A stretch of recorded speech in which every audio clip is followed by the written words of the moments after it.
Recognized. Mr. Speaker, I rise in strong support of H.R. 2206, the Statewide Interoperable Communications Enhancement Act, and yield myself such time as I may consume. Gentlelady is recognized.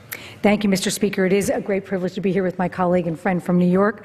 This legislation, introduced by Congressman Donald Payne, will help prevent federal grant dollars from being spent on communications equipment that will not advance the goal of interoperability. After the September 11th attacks, interoperable communications failures were identified as a factor that complicated first responders' efforts. In the immediate aftermath, Congress appropriated millions of dollars in grant funds to address national response capability gaps, including interoperable communications. Unfortunately, millions of dollars were invested on interoperable communications equipment before state and local governments had developed the strategies, plans, and governance structures to ensure that the investments would actually advance their interoperability goals. Nearly 10 years ago, when interoperability challenges plagued the Hurricane Katrina response, one of the major takeaways was that spending millions of dollars on the interoperability problem does not yield results unless there are mechanisms in place for coordination.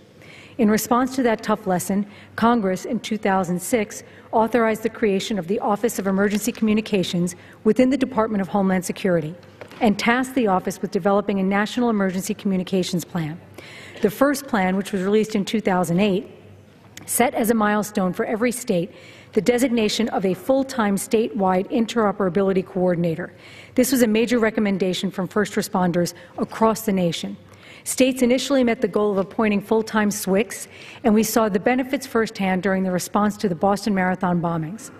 In the years and months leading up to that day, the Massachusetts SWIC had engaged in significant planning activities and had coordinated with organizations at the federal, state, and local levels to exercise the emergency communications capabilities.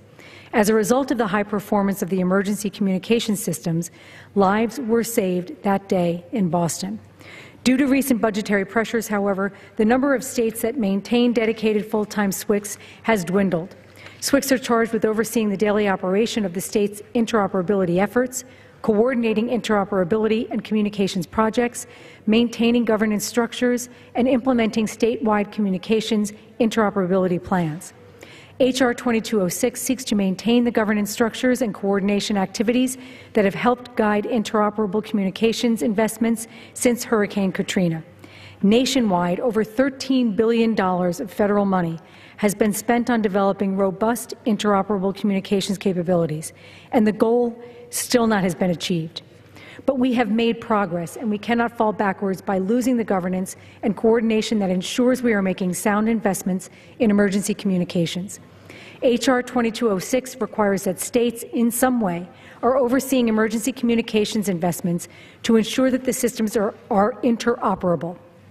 On behalf of Emergency Preparedness Subcommittee Ranking Member Payne, I would like to thank full committee Chairman Mike McCall, Ranking Member Thompson, and Subcommittee Chairman McSally for supporting this measure and for helping to bring it to the floor today. I urge my colleagues to join me in supporting H.R. 2206, and I reserve the balance of my time.